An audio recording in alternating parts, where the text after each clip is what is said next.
Вставляем в правый слот, не путаем полярность. Черный это у нас минус. Вставили. Тут значок такой есть. Следующий, другой конец вставляем. Вот здесь у вас есть на регуляторе скорости специальный слот также. Черный минус, не путаем. Вставили. Включаем наш регулятор. Итак, поехали. У нас есть 4 кнопки управления. Item, Value, Reset и OK. Также у нас есть 15 пунктов. В каждом из них есть несколько вариантов настроек. После того, как мы вот этой кнопкой Item выбираем нужный нам пункт, этой кнопкой мы щелкаем, чтобы выбрать именно вот 1, 2 или 3. В нашем случае 3. И после каждого выбора подтверждаем кнопкой OK. Так, поехали. Run Mode. Режим бега. 3 варианта. Вперед тормоз, вперед назад тормоз и вперед назад. Мой выбор вперед назад. Мне не нужен тормоз. Вы можете выбрать как хотите. По умолчанию вроде идет 2. Но я так не люблю. Использую 3. Дальше выбрали, подтвердили. Дальше 2. Тип батареи, battery type. Я использую липо-аккумуляторы, поэтому у меня 1. Подтверждаем. Дальше котов вольтаж. 3. У меня это medium, 3. Регулятор скорости отключит питание от мотора, чтобы поддержать минимальное допустимое значение на батарее. Я выставляю посерединке, medium, грубо говоря.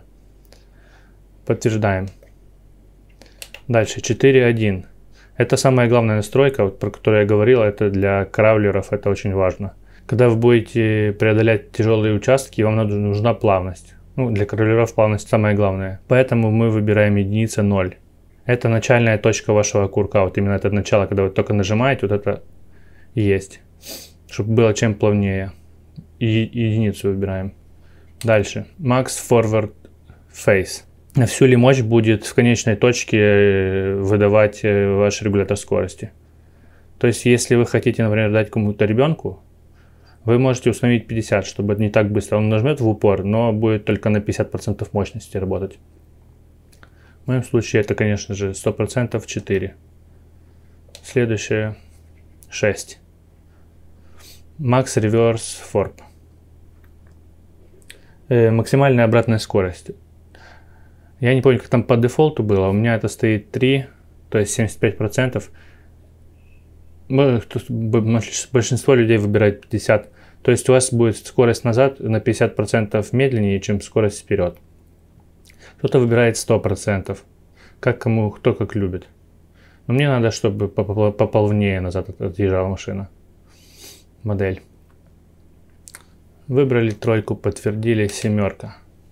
Max Brake First. У меня это стоит на 9, то есть на 100%. Но поскольку я тормозами так не пользуюсь, как у меня просто вперед-назад, то есть этот пункт такой. Но вы можете выставлять на 100%, то есть у вас будет тормозить полностью. Дальше. Выбрали, подтверждаем.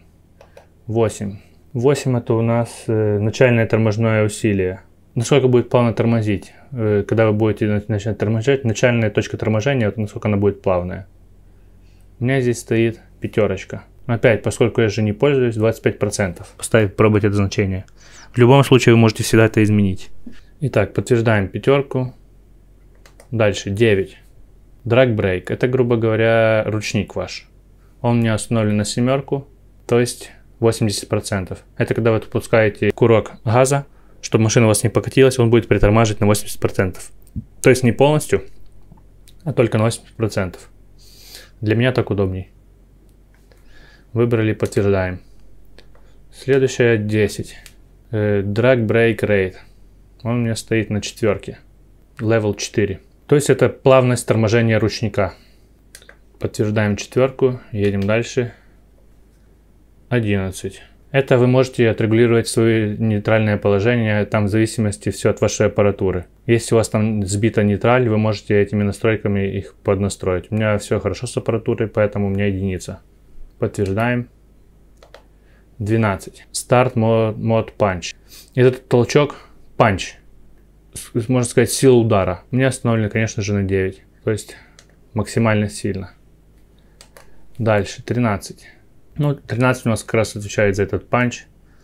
Это частота привода. Ускорение будет агрессивным, когда частота низкая. И когда частота высокая, будет более плавный удар, ускорение, но при этом будет нагреваться. То есть у меня 13,4. Подтверждаем. Дальше 14. 14,1. Это вольтаж, который будет действовать на ваш сервопривод. Если у вас сервопривод низкого напряжения, используем единицу. Если у вас сервопривод высокого напряжения, используем двоечку. Если вы будете на сервере с низким вольтажом использовать двоечку, у вас она может сгореть. Если будете использовать на сервере с высоким напряжением единицу, то есть она будет у вас работать, получается, не всю силу. Я использую единицу. У меня обычная серво здесь стоит. Также подтверждаем. И 15. У нас получается фривилинг, свободное движение. Для обычных автомобилей отключаем, для карлеров рекомендуют включать. Это получается лучшая линейность при движении на малой скорости. Ну и меньше греться будет регулятор скорости. После того, как вы все настроили, просто отключаете регулятор скорости. Вытаскиваем шнурочек. И все. Вот такие вот настройки. Быстро пробежались. Подтверждаем. Кому надо откалибровать, ссылочка будет внизу. Там тоже видео короткое, буквально 1 минута с небольшим. Калибруем, программируем и катаем в удовольствие. Кому было интересно и полезно, ставьте лайки. Кто хочет не пропустить дальнейшее видео, подписывайтесь на канал. Всем пока, всем удачи.